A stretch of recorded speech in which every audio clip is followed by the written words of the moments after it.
प्रणाम साथियों, राधे राधे, जय श्री कृष्ण, जय श्री राम। कैसे हैं आप सब? आशा करता हूँ पूर्णतः स्वस्थ और प्रसन्न हैं, आनंदित हैं। इसी के लिए श्री किशोरी जी के चरणों में मेरी बारंबार प्रार्थना है। तो दोस्तों, मैं आपका अपना डॉक्टर रविंद्र राणा आज फिर हाजिर हूं एक अच्छी, सच्ची और सीधी बात लेकर। तो दोस्तों, जैसा कि मैंने पिछले वीडियो में कहा था कि मैं अगले वीडियो में आपको एक बड़ा चमत्कारी उपाय बताऊंगा, फ्री का उपाय, जिससे आप अपने सभी ग्रहों को अनुकूल कर सकते हैं, उनसे शुभ फल प्राप्त कर सकते हैं, अशुभ फल से मुक्ति पा सकते हैं। लेकिन आप लोग तो पता नहीं कहाँ उलझे रहते हैं। कुछ किया तो है ही नहीं, चौराहे पे तो कुछ किया नहीं, शमशान में तो कुछ किया नहीं, हमने ये दान तो किया नहीं, हमने वो पंडित जी की फीस तो दी नहीं। तो भैया, इनमें उलझे रहेंगे तो सच्चाई आपसे दूर ही जाती रहेगी। लेकिन यहां तो सच्चाई की सीधी सादी सरल बातें होती हैं। कर्म करने होते हैं, कर्म करने होते हैं। आप कर्म करें, फल आपकी झोली में होगा। दोस्तों, उपाय बताने से पहले मैं एक छोटी सी स्टोरी आप लोगों के साथ शेयर करना चाहता हूं, क्योंकि ये स्टोरी इस उपाय से संबंधित है। ये कहानी कान्हा के बचपन की है, जब वो नंदगांव में हैं, छोटे से बाल कृष्ण हैं।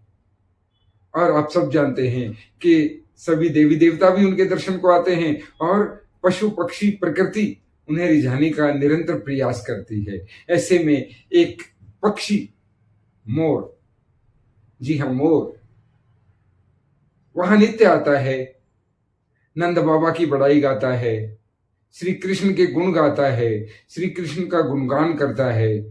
और ये करते करते उसे काफी समय बीत गया, लेकिन कान्हा ने एक बार भी उसे निहारा नहीं, उसे दुलारा नहीं। गैया से प्रेम करते हैं, गैया को पुचकारते हैं, गैया का दूध पाते हैं, लेकिन मोर की तरफ देखा तक नहीं। मोर इन सब चीजों से आहत है, और तभी उसे अचानक एक मैना मिलती है, और वो मैना से प्रश्न करता है कि मैना, तुम अक्सर यहाँ आती हो, श्री कृष्ण के गुण गाती हो, श्री कृष्ण तुम्हें प्यार से निहारते हैं, दुलार करते हैं, लेकिन मैं तो यहाँ रोज रहता हूं, यही नंदगांव में, यही इनकी अटारी पे दिन रात श्री कृष्ण के भजन गाता हूं, उनके गुणगान करता हूं, लेकिन ये मेरी तरफ प्रेम से निहारते तक नहीं। एक बार निहार लें तो मेरा भी जीवन सफल हो जाए। तो मैना बोली, कान्हा ऐसे ही है, कान्हा ऐसे ही है, तुम यहाँ रहो ही मत, इनके गुणगान करने से तुम्हारा कुछ हित नहीं होगा। तो बोले कि मैंने सुना है ये स्वयं नारायण है, और श्री कृष्ण का जिसको सानिध्य प्राप्त हो जाए वो तो धन्य हो जाता है, इसी आस में। तो बोला, इनकी कृपा चाहिए ना, तो तुम यहां मत रहो, तुम्हें इन्हीं के गुण गाने हैं। बोले, हाँ मैं तो इन्हीं के गुण गाऊंगा, इन्हीं के गुण गाने हैं। तो मेरे भाई, तुम बरसाना चले जाओ, वहां से तुम्हें मार्ग मिलेगा, बरसाना ही पात्रता देता है। उसने सलाह दी, और मोर वहां से उड़ के बरसाना पहुंच गया, नजदीक ही है, ज्यादा दूर नहीं है। और वहां राधा रानी की, वृषभानु जी की अटारी पे बैठ के लगा कान्हा के गुण गाने, कृष्ण के गुण गाए। तो राधा रानी ने देखा, ये पक्षी नया आया है, ये मोर निरंतर मेरे कान्हा के गुण गाता है। लाडली जी ने उसे बुलाया अपने पास, और बहुत दुलार किया, बहुत प्रेम किया। किशोरी जी का दुलार जिसको मिल जाए, फिर उसे और क्या चाहिए।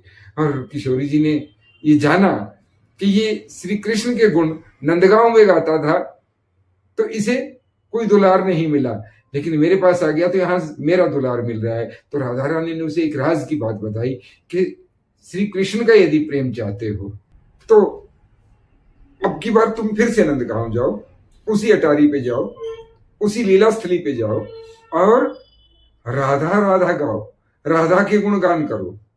राधा राधा जैसे ही गाओगे, श्री कृष्ण का प्रेम तुम्हें मिल जाएगा।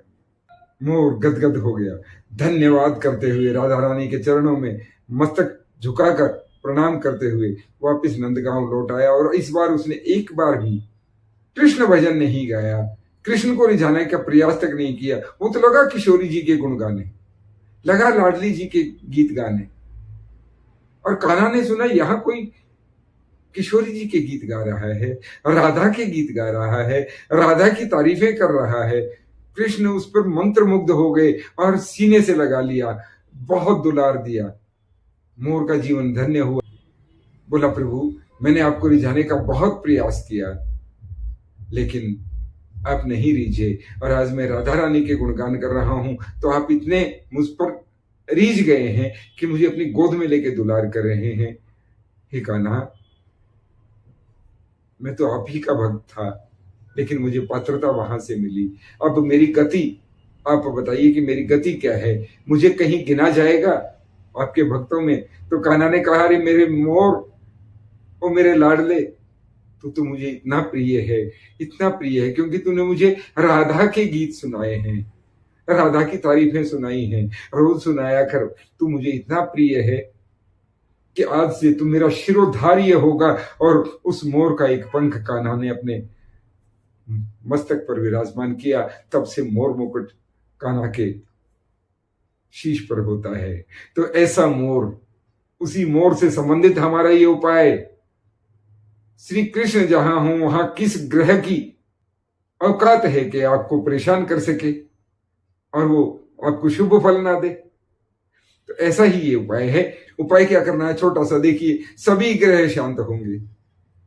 यदि आप शनिदेव से परेशान हैं, शनि की महादशा चल रही है, शनि की 7.5 चल रही है, शनि आपको कष्ट दे रहे हैं, शनि के प्रभावों से आपको डर लग रहा है, एक मोरपंख लें। मोरपंख ओरिजिनल, मार्केट में नकली भी है, ओरिजिनल मोरपंख ले लें और उसे सरसों के तेल में डुबा के रख दें।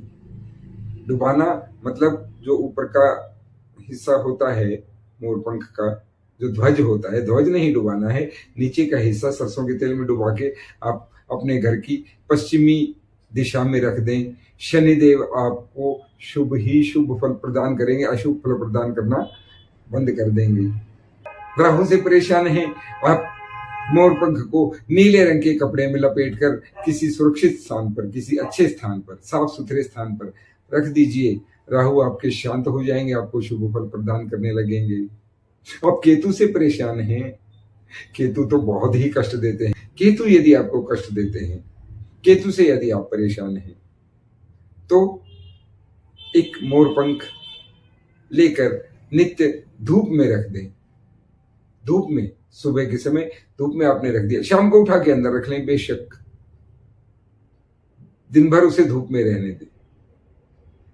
केतु आपको कोई अशुभ फल प्रदान नहीं करेंगे, शुभ ही शुभ फल प्रदान करेंगे। अब आती है लाभ उठाने की बारी। तो ग्रहों की बात करें, सूर्य भगवान, सूर्य से आपको लाभ लेना है, यानी आपको यश, नाम, सुख, समृद्धि, चमक दमक चाहिए, तो एक मोरपंख सोने की अंगूठी में जड़वाकर, मोरपंख वो पूरा तो नहीं आ सकता, मोरपंख का कुछ हिस्सा आता है। यदि आप सोनार भाई के पास मोरपंख लेके जाएंगे, उसे कहना है कि मोरपंख की सोने की अंगूठी बनानी है। वो उस पर कुछ शीशा लगाते हैं, कोई लेमिनेशन करते हैं, मुझे नहीं पता वो लोग क्या करते हैं, लेकिन वो एक अंगूठी आपको बना के दे देंगे। मोरपंख ओरिजिनल उसमें इन्वॉल्व होगा, और अपनी रिंग फिंगर में धारण कर लें। आपको सूर्य के सारे सुख, सारे शुभ फल प्राप्त होने लगेंगे। बात आती है चंद्रमा की। चंद्रमा शांति के कारक हैं, चंद्रमा धन और मन के कारक हैं। चंद्रमा से यदि आपको लाभ लेना है, चंद्रमा से यदि आपको सौम्यता लेनी है, चंद्रमा से यदि आपको धन लाभ लेना है, चंद्रमा ग्रह के लिए आप क्या करें? एक मोरपंख, उसका वही नीचे का भाग, जैसे हमने सरसों के तेल में शनिदेव के लिए डुबोया था, उसे दूध में डुबाकर अपने मकान के ईशान्य कोण, जहां उत्तर पूर्वी कोना बनता है, ईशान कोण में रख दें। आपको चंद्रमा के सारे शुभ लाभ, शुभ फल प्राप्त होने लगेंगे। बात करते हैं मंगल की। मंगल से आपको शुभ फल चाहिए। आप पराक्रम और शौर्य से संबंधित, प्रॉपर्टी संबंधित ऐसा कोई काम करते हैं, या मंगल के आपको शुभ फल चाहिए, आप मांगलिक हैं, आप मंगल दोष से पीड़ित हैं, आप पे मंगल की महादशा चल रही है, मंगल से आपको शुभ फल चाहिए ना, तो मंगल के सारे अशुभ फल समाप्त हो जाएंगे। आप एक साफ सुथरे लाल रंग के कपड़े में मोरपंख को लपेटकर किसी अच्छे उत्तम स्थान पर रख दीजिए।